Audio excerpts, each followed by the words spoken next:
Hello everyone, welcome back to my new blog video. সবাই কেমন আছেন? It's me Samia. আমি আজকে রেডি হয়ে গিয়েছি। কোথায় যাওয়ার জন্য বলেন তো গাইস?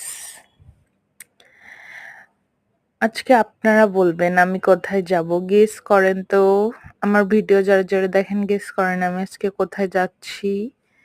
দেন আমি যাওয়ার জন্য বাই বাই। এখন আমি অটোতে উঠে গিয়েছি এক জায়গায় যাওয়ার জন্য। কোথায় যাব সেটা আপনারা আজকে কমেন্টে বলবেন। দেন দেখতেই পাচ্ছেন আমি আজকে আমার ইনস্টিটিউটে চলে এসেছি। দেন ভিতরে ঢুকে গেলাম। এখন বান্ধবীর জন্য ওয়েট করতেছিলাম। এরপর বান্ধবীও চলে আসলো। তারপর আমি আর বান্ধবী চলে আসলো। দেন আমি বান্ধবীর হাত ধরে একটু ভিডিও নিচ্ছিলাম। এরপর আমরা একটু রংঢং করে এখন ক্লাসে চলে যাব। আজকের ভিডিওটা এই পর্যন্তই। আল্লাহ হাফেজ।